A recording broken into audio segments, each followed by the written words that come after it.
लीला कथा का चमत्कार तुम्हें सुना रहे हैं। तुलसी घाट में पीपल के वृक्ष के नीचे बैठे हुए थे, तो एक संत आए। उनका बाबा यहाँ भाई जी अंध विश्वविद्यालय है दुर्गा कुंड के पास, तो वहाँ रास लीला हो रही है, चलो देखने चलते हैं। तो हमारी अरुचि थी, उनका नहीं, हमें कुछ नहीं देखना है, आप जाइए ना, आप हमें डिस्टर्ब क्यों कर रहे हैं, हम अपने ध्यान में बैठे हैं, क्यों परेशान कर रहे हैं। और उनका बाबा हम तुमसे कुछ ले थोड़ी रहे, तुमसे कह रहे हैं एक बार चलो ना, रास वृंदावन से रास आई है, उसे देख लो चल के। तो हमने कहा कह दिया ना ना, तो आप क्यों परेशान हो रहे हैं। फिर उन्होंने कहा बाबा जब हम कह रहे हैं तो एक बार ऐसे जैसे भगवान महादेव ही उस रूप में आकर हमको प्रेरित कर रहे हैं, चलो इनकी आज्ञा का पालन कर ले। तो दिन में महाप्रभु चैतन्य देव की लीला और रात्रि में रास लीला।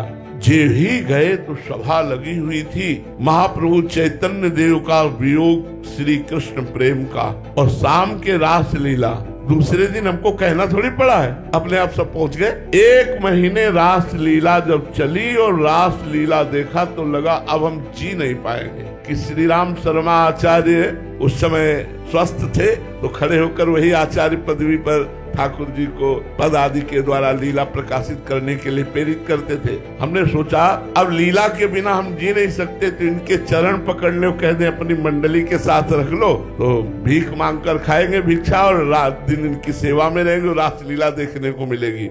ऐसा हमारे दिमाग में आया, तो हम रो पड़े। हम कहा महाराज जी हम रास लीला के बिना जी नहीं सकते, अब आप अपने पास रख लीजिए, मैं रोज रास लीला देखा करूंगा और मांग के खाऊंगा, आपसे कुछ नहीं लूंगा। वो मानो सदगुरु के वचन निकल रहे थे उस समय। उन्होंने कहा बाबा मेरी बात मान ले, एक बार तू वृंदावन आ जा, तुझे बिहारी जी कभी नहीं छोड़ेंगे। ये श्री राम शर्मा जी के वचन नहीं थे, ये साक्षात भगवान के वचन थे। अब बस लगन लग गई वृंदावन जाना। अच्छा पैसा रखते नहीं थे, कैसे वृंदावन पहुंचे, पैदल चलना तो रास्ता पता होना चाहिए। तो एक संत मिल गए जुगल किशोर जी, तो उनसे हमने कहा, वो थोड़ा दंडोत प्रणाम और कुछ प्रसाद दे दिया करते। हम कहा आप हमको वृंदावन पहुंचा सकते? बोले हाँ बाबा आपको वृंदावन की व्यवस्था मैं कर दूंगा।